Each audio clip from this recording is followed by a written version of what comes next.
Hello, everyone. Joe Soto here, and I have a special guest with me. I have Tom Hopkins, who's the really doesn't need any introduction, but I'm going to do it anyway. Tom, he's the best-selling author of one of my favorite books, which is How to Master the Art of Selling, that you wrote quite a while back. This is the 25th anniversary edition I'm holding in my hands, Tom, and I can't say enough about how this played a part in my professional sales career very early on back in my, I know I still look like I'm in my 20s, but back in my 20s, when I was first starting out, there was literally a handful of books that were my Bibles for selling, and yours was one of them. And so I'm honored to have you here today, and we're going to talk. Thank you. We're going to talk social media and how that's changed. I had a social media agency for the past 3 years that's now kind of in my past. We now have an inbound marketing company that embraces some pieces of social media. We're very excited at Revenue Inbound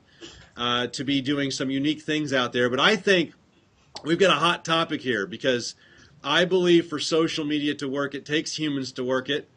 And I think that there's a gap right now in the marketplace that you can help us clarify and get our heads wrapped around. So to start with, when you think of social media and all the doors that it's opened for how people can now connect with each other, what do you say to the new young sales professional, someone like myself, almost 20 years ago, coming out into the real world, if you will, who's really leaning on and believing that they can rely on social media to build relationships with prospects? And that's kind of the world they were raised in. What would you say to that person?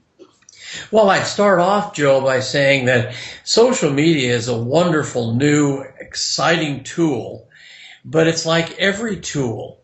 You cannot just rely on it. I mean, LinkedIn, Facebook, and all the others are wonderful, and I heartily suggest that a professional salesperson use it as part of their sales skills, sales tools. But what can happen, because it's almost like a blessing and a curse at the same time. Yeah. It can be a blessing to establish relationships, a blessing to follow up with clientele, a blessing to really get your message out to more people. However, it's kind of like a good analogy would be a golf club analogy, meaning you have 14 clubs allowed in your bag, and you cannot make a lot of money in golf if you just rely on being a good driver. You must be a good driver, a good chipper, a good sand player, a good putter, and by having all those skills, then you earn lots of money. Well, it's the same with social media. It can be a tremendous benefit, but if a person relies on it in a way of avoiding a lot of the people contacts, in other words, hiding behind technology, can now turn into a negative. Because, again, it's almost like saying, I want my technology to do all the work. And see, you don't get rejected or handle any failure with social media, but you do when you go and make a telephone call to meet someone, or to go out into a territory and talk with either neighbors or business owners. But there again, I would say this: if we didn't have social media back in my real estate career, Right. Had we, I would have mastered it as one of the skills. I still would have learned all my people skills, the art of communication, and using the fundamentals of selling in connection with social media. And that's a great combination. Yeah, to think that, when you wrote your book that's sold over 1 million plus copies, it is heavy dosed in fundamental communication skills that I don't think they're teaching in schools any more today than they were back then. But when I look at, to your point, when I look at how high tech we are, I still think high touch trumps it. I always say that people skills trumps social media skills. But if I could have one or the other, I'll rely on my face to face, my interpersonal relationship skills to go out and meet someone and get in front of them. over being able to communicate online any day. And this is coming from somebody who's immersed themselves in learning social media and social Sure. media online marketing for the last 3 years. So what would you say, and what would you pinpoint as the important people skills that a new person coming into to a sales career, maybe someone new to sales, should be mastering, that they could then transfer that know-how of people skills onto how they're using social media tools? Well, I will say this. Here's an overall generality. I believe that you have to work harder on yourself than you do on any job to become a person with a temperament and a personality where people want and are gravitating to you by the way you handle them, the way you communicate with them. If I was in an elevator and had 5 floors to travel with this person, and they said to me, Tom, I know who you are. I've read your books. I've listened to your CDs and seen your DVDs. What is the real secret to be really successful in selling? I would say work harder on yourself to become a person that people like and trust and then want to listen to. And I feel with social media, it's the same thing. You have to establish a way to get the rapport built, to bring down their defense barriers, to have them open their minds to want to communicate. And again, you combine the people skills with high technology and social media, and now you've got a very powerful combination. Yeah, I use the analogy, if I just met you in person and I asked you, I said, hi, I'm Joe, and then I asked you for your money, there's no relationship, no trust. You're just not going to do that. And, Sure. and online, the internet is no different. You still have to build a relationship that's going to take time over time online. And so sometimes what you learn in terms of the people skills offline is exactly what it takes to be successful online. You got to give it time. It's not overnight. But somehow, I still see websites I've never been to, and then when I land on them, they're asking for my money right away, and there's no nurturing of a relationship there.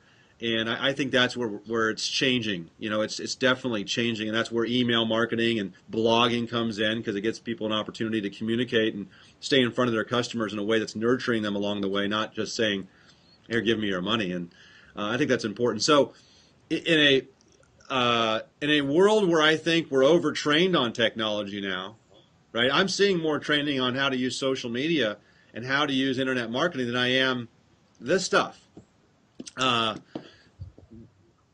So we're not as well trained in communication skills and human selling skills, right? So what do you say to sales leaders? What do they do to make sure that their people, their sales teams are well trained and well coached to be the best at what I think matters most, which is the human side of this business? Well, I also feel they have to realize that there are 3 key components to what you do, be it in person, be it on the internet, be it with social media. And I really believe that all of us are doing 3 things in the field of sales, regardless of the media. I think that we must educate people. I think many people are not aware they are educators as to the benefits of the product, not only features, but the benefits. Yeah. Then the second thing we do after there's education in this whole process is to motivate. Meaning I think we have to develop a way to motivate people to take action. And I look at motivation. This word is out there so strong today. Yeah. Well, I look at the word motivation, and to me it means the motive for an action. Yeah. Meaning, motivation is the motivation for why you're doing something. Like people come to my seminars, Joe, and the main reason is because they know they can increase their effectiveness, their skill level, and that combined with everything else, they make more money, have a better lifestyle, are happier, and fulfill their potential. So we have to educate, motivate, and the third ingredient is very important, and that is you have to have fun. Yeah, I love that. I think people want to enjoy the time they spend.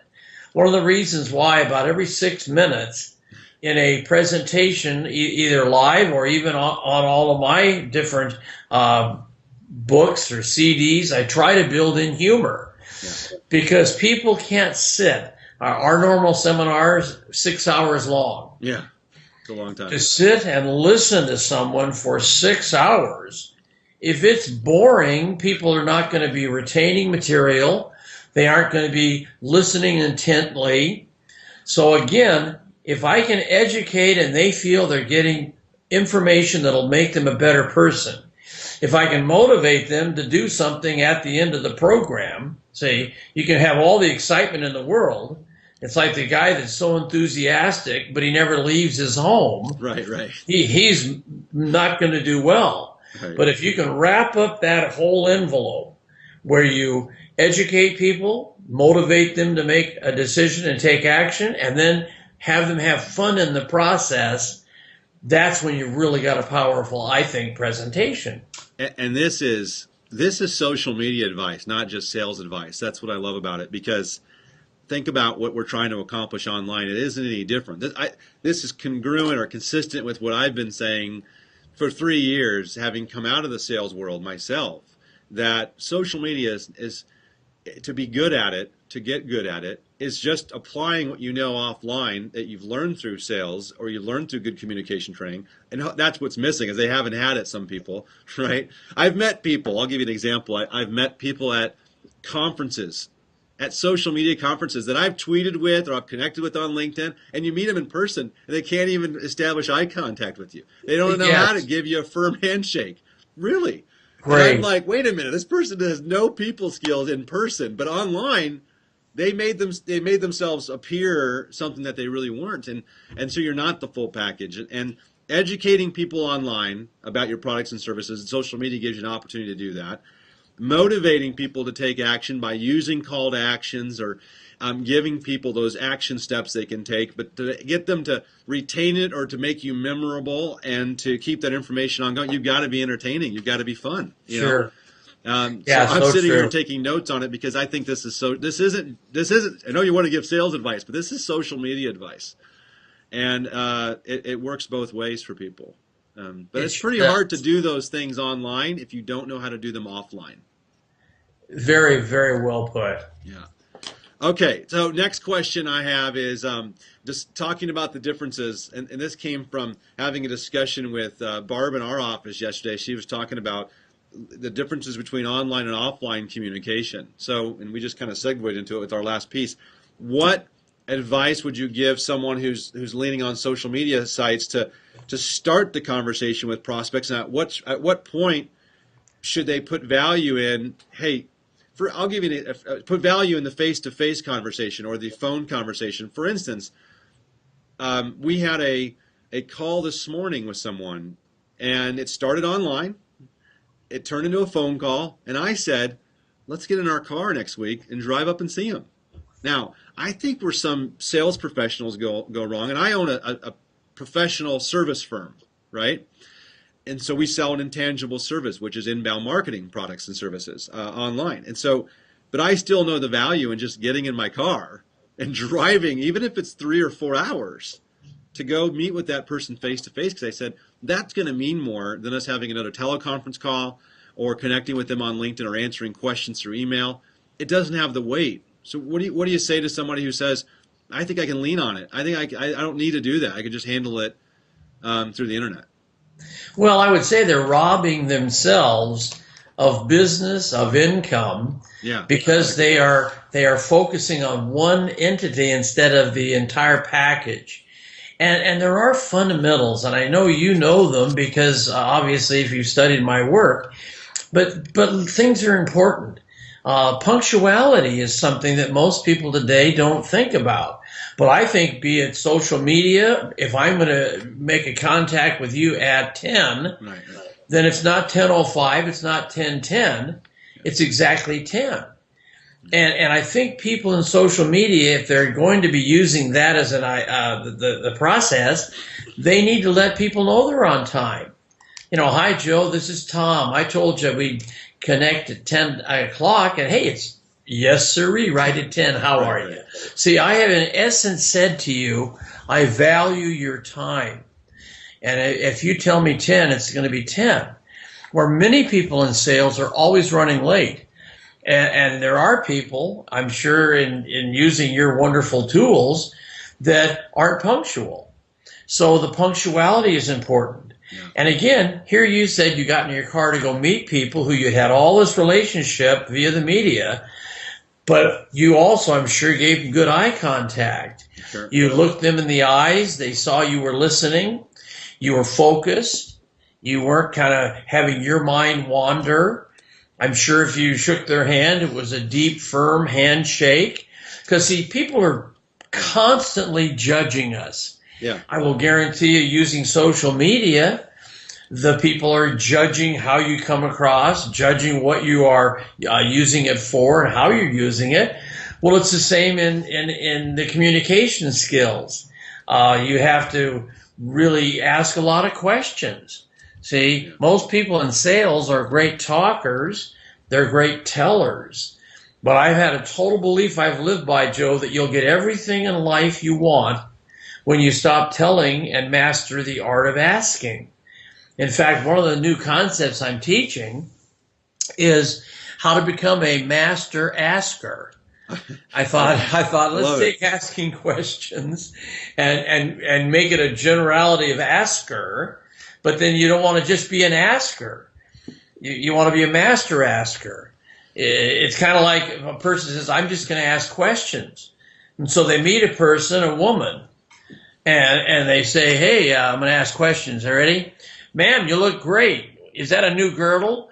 Well, see, that is the wrong type of question, right. And it'll backfire, right. And it will not only not work, it'll be negative. Right. So as a master asker, you have to really work on learning the right types of questions, questions they can answer.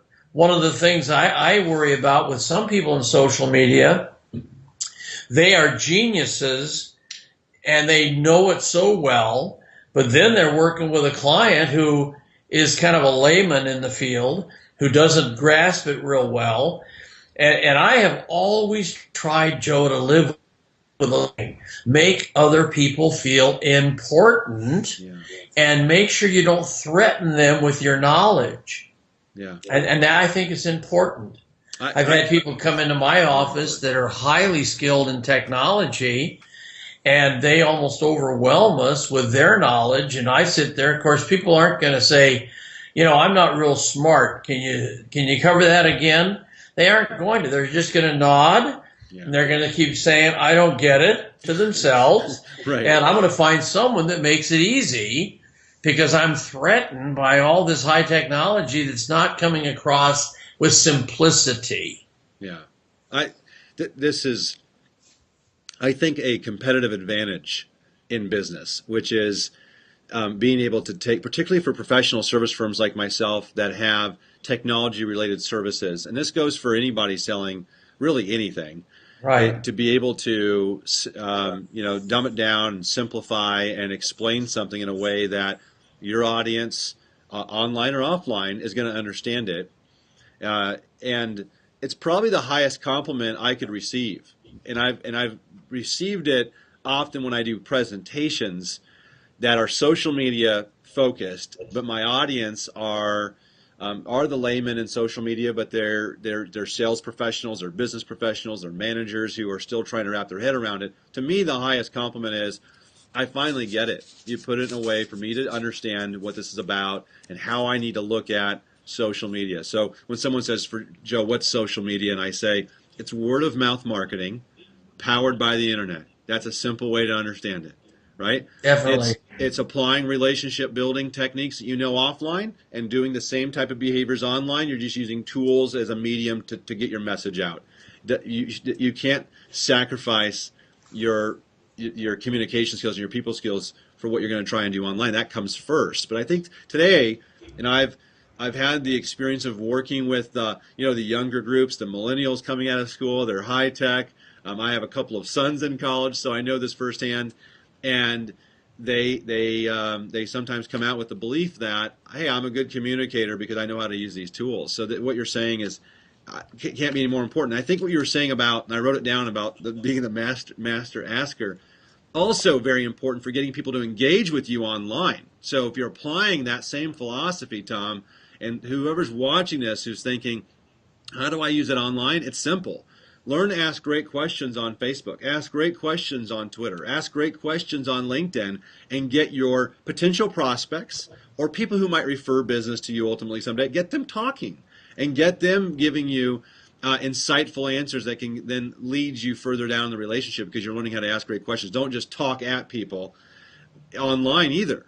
It goes for in person, but it also applies online. So again, you're giving social media advice maybe without knowing it. I definitely agree. I think, well, to give you an example, what you've done, Joe, for our little company here in Scottsdale, Arizona, has been worth so much. Judy and Frank have said, gosh, Joe and Barbara are opening our minds, are opening our eyes to things we never dreamed of. And I said, good, well, this is the steps to the future. Yeah. And you can't fight change. You can't fight the future. But I still believe that you can combine the two. Oh, yeah. It's kind of like, years and years ago when I first started in the field of sales. I was probably one of the first people that became a fanatic at sending thank you notes. Yeah. Well, I think using the internet, you can do the same thing of thanking people.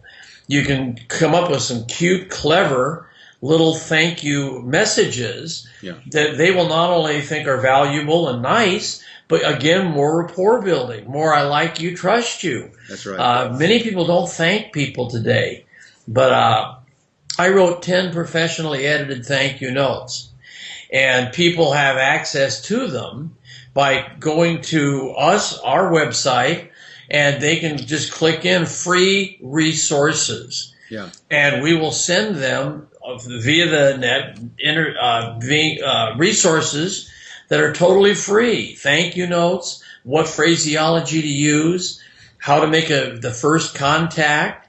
Yeah. And again, these are all strategies that have proven to work in the actual people skills, but they can work beautifully in social media as well. That's right.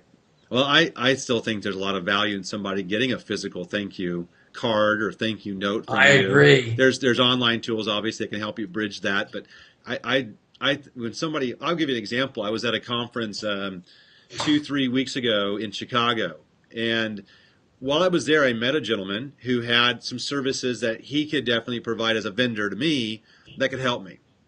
And it's here on my desk here, actually, the little thank you card. He sent this to me physically, and writes a little note in it, a handwritten note, right, which is so cool. Not enough people are doing this, right? But he did a handwritten note and said, it was a pleasure meeting you at the event in Chicago. If there's anything I can do to assist you. Here's the kicker. I just threw it. He sent that card before he left the conference, because I got it the day after I got back.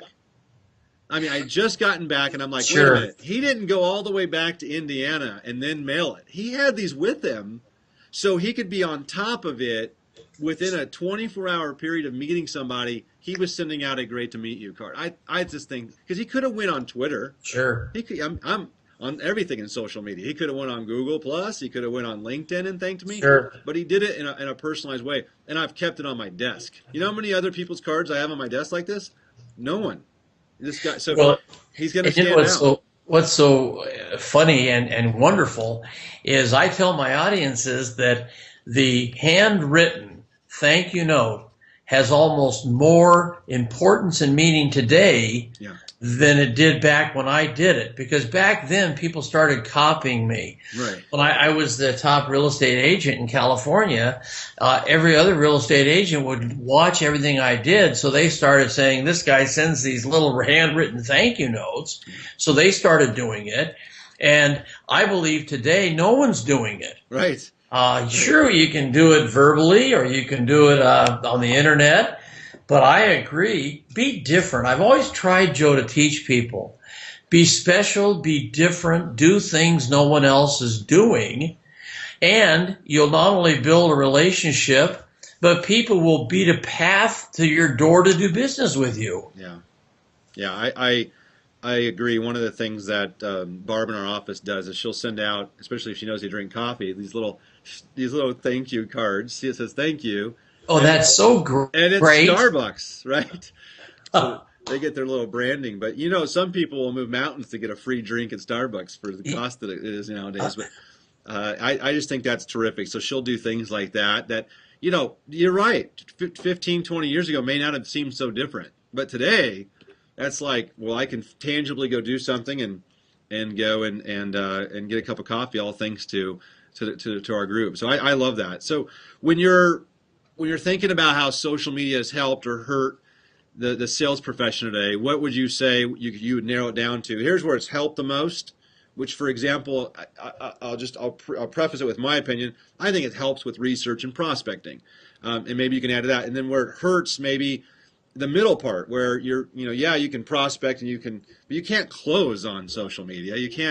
I can't get somebody to send me a signed agreement through Facebook, So I think, and I've heard people who've started their own companies who have at a young age become entrepreneurs, and then they come back and say, clients just don't fall out of trees. And I'm like, no, they don't.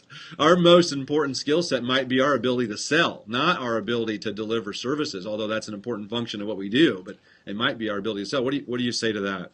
I just totally agree. As I studied you and your company and talked with Judy and Frank, it's amazing how much we have in common as to our belief in the people business combined with social media. Yeah. And I just feel that the biggest mistake people, I think, will make is to hide behind it, to say it will do my job. Yeah. And I think if they do that, they're going to avoid the other steps.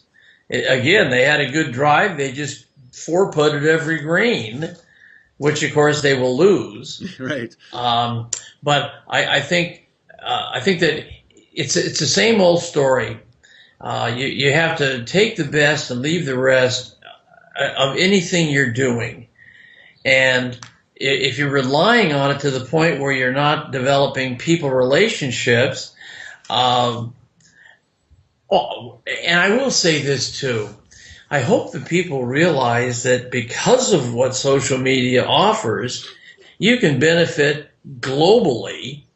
You aren't locked into a territory. Right. You aren't locked into the area where you live.